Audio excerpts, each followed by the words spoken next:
বিলাসপুর নামে ছিল একটি গ্রাম। সেই গ্রামে থাকতো অনেক পশু পাখি।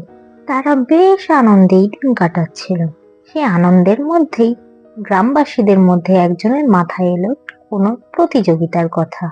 শোনো ভাই, কতদিন তো হয়ে গেল কোনো প্রতিযোগিতা করা হলো না। তো একটা দৌড়ানো প্রতিযোগিতা করলে কেমন হয়? হুম আচ্ছা, তা ব্যাপারটা তো মন্দ বলনি। ঠিক আছে, তাহলে তাই হোক। তারপর প্রতিযোগিতার আয়োজন করা হলো, আর সে প্রতিযোগিতায় গ্রামের সব পশু পাখিরা নাম দিল। আর তাদের মধ্যে নাম দিল জঙ্গলের একটি শিয়াল ও নদীর একটি কুমির। কিন্তু সে শিয়াল আর কুমির কেউ কাউকে সহ্য করতে পারতো না।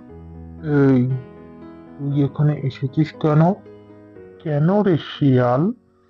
আমি এখানে আসবো না কেন? তুই চলে যা এখান থেকে, কুমির। চলে যা বলছি কিন্তু। যদিও জিতবো তো আমি। কেন রে আমি যাব? তুই যা। তুই জিতবি, আমি জিতবো। যা যা, দেখা যাবে কে জেতে।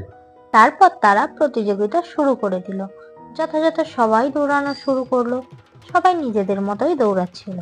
তাদের মধ্যে শিয়াল একটু বেশি এগিয়ে গেছিল, আর কুমিরকে ব্যঙ্গ করে বলল, দেখলি, বললাম না আমিই জিতবো। দেখ, তোর দৌড় শুধু নদীতেই ঠিক আছে। এই বলে শিয়াল অনেকটাই এগিয়ে গিয়েছিল। কিন্তু তার অহংকার এতই বেড়ে গেছিল যে সে ভাবছিল সেই জিতবে। যাই, সবাই তো অনেক পিছনে আছে। আমি বরং একটু এখানে বসে জিরিয়ে নেই। ওরা একটু কাছে এলে বরং আবার দৌড়ানো যাবে। আহ, বড্ড ক্লান্ত লাগছে। তারপর সে বিশ্রাম নিতে নিতে এককালে ঘুমিয়েই পড়ল। তারপর শিয়াল যখন গভীর ঘুমে আচ্ছন্ন, ঠিক তখনই কুমিরটি দৌড়ে জিতে যায়। শিয়ালটির যখন ঘুম ভাঙে তখন কুমিরটি জিতে গেছে।